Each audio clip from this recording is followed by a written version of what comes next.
के charitable hospital भोटा में sir काम कर रहे हैं सर। तो काफ़ी लंबे टाइम से सर राधा स्वामी सत्संग ब्यास ने सर एक चैरिटेबल हॉस्पिटल भोटा में सर 99 से लेके सर पिछले 24 सालों से सर निरंतर अपनी सेवाएं दे रहे हो सर। सर 15 किलोमीटर की परिधि में जो भी वहाँ के लोग हैं सर लोकल 15 किलोमीटर की रेडियस में आने वाले जो प्रत्येक गांव हैं सर उन सारे गांवों को ये जो संस्था है सर पिछले 20-25 साल से सर लगातार फ्री ऑफ कॉस्ट सर अपनी सुविधाएं दे रहे हो सर अब प्रश्न यहाँ उठा है क्योंकि इस हॉस्पिटल को अपग्रेड कर दिया जाना है सर, क्योंकि 45 बेड का सर ये हॉस्पिटल है। अब इसको सर बाबा गुरिंदर सिंह जी महाराज जी ने सर इसको आगे अपग्रेड करने की दिशा में सर एक बहुत ही अच्छा सर उन्होंने फैसला लिया है। लेकिन सर प्रदेश सरकार से सर सिर्फ एक मांग रखी है सर, क्योंकि रूहानियत का काम जो सर वो राधा स्वामी सत्संग ब्यास वाले करते हो, लेकिन सर जो हॉस्पिटल चलाने का काम है सर वो उनका ही सिस्टर ऑर्गेनाइजेशन सर राधा स्वामी सत्संग ब्यास का ही एक सिस्टर ऑर्गेनाइजेशन है जिसका नाम है महाराज जगत सिंह जी रिलीफ सोसाइटी। तो सर जितना हॉस्पिटल को रन करने का काम है, जितना प्रबंधन है सर और जितना सारा प्रबंध किया जाता है सर तो महाराज जगत सिंह जी रिलीफ सोसाइटी करते हैं सर। तो सर इतना सा काम था कि राधा स्वामी सत्संग ब्यास की जो भोटा में जमीन है सर उसको महाराज जगत सिंह रिलीफ सोसाइटी के नाम पे सर भोटा में जो हॉस्पिटल है वो वाली जमीन जो है सर वो उनके नाम पे ट्रांसफर करनी है सर, सिस्टर ऑर्गेनाइजेशन महाराज जगत सिंह रिलीफ सोसाइटी के नाम पे। 1999 में भोटा हॉस्पिटल जो कि राधा स्वामी सत्संग ब्यास की तरफ से निर्मित हुआ था, यहां पर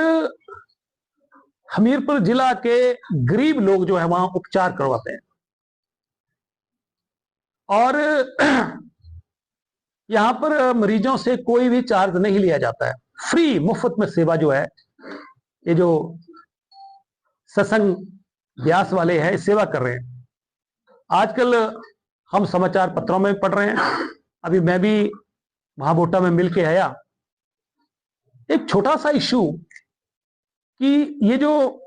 राधा स्वामी सत्संग ब्यास है इसके नाम ये जमीन है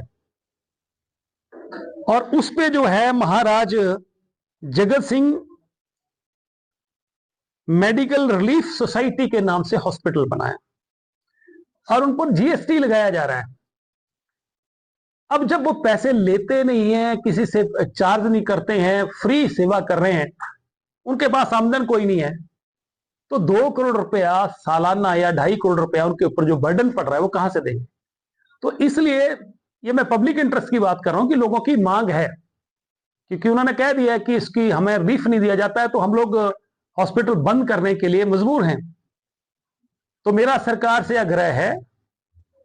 कि पब्लिक इंटरेस्ट में तुरंत जो है वो सरकार फैसला ले, और ये चाहते हैं क्योंकि ये जो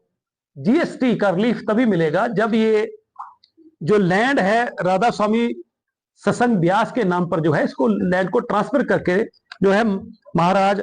Jagat Singh medical relief society का नाम कर दी जाए, क्योंकि इसके पैटर्न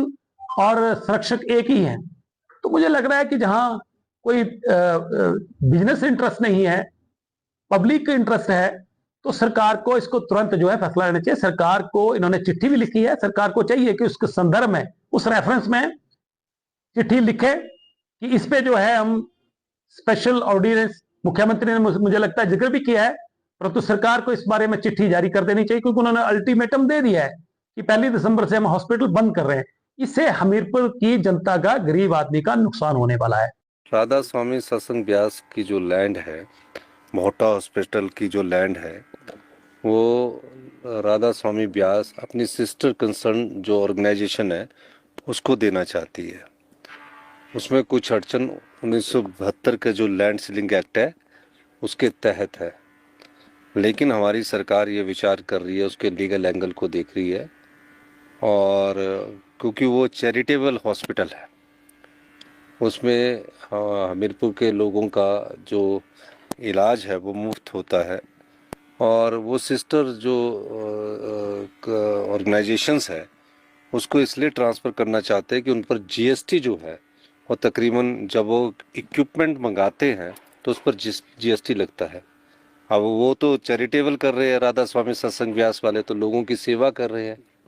और उस पर वो फिर पैसा देना उचित नहीं है, तो वो चाहते हैं कि वो एक इस ऑर्गेनाइजेशन को दूसरी अपनी ही सिस्टर ऑर्गेनाइजेशन में ट्रांसफ़र किया जाए। तो हमने उस पर विचार किया है और हमारी सरकार उस विचार को गंभीरता से ले रही है और हम चाहते हैं कि राधा स्वामी सत्संग ब्यास जैसी जो संस्थाएं हैं जो सेवा के माध्यम से जनता की सेवा कर रही है तो उसमें कुछ लीगल एस्पेक्ट देखने के बाद इस लैंड सीलिंग एक्ट में कोई अगर प्रोविजंस किया जाएगा तो उसके लिए ऑर्डिनेंस लाने के लिए मैंने एक अधिकारियों की मीटिंग बुलाई है। और जो ये विधानसभा सेशन होगा हमारा जो विंटर में सेशन होगा पूरे लीगल एस्पेक्ट्स को देखकर हम चाहेंगे कि उसकी सिस्टर ऑर्गेनाइजेशन को वो जगह प्रदान की जाए। इस संदर्भ में मैं कहना चाहता हूँ कि पिछली भारतीय जनता पार्टी की सरकार ने तो किया नहीं, लेकिन वो राजनीतिक रोटियां सेकने के लिए कई बार ऐसे बयान देती है। तो हम सभी संस्थाएं जो हैं जो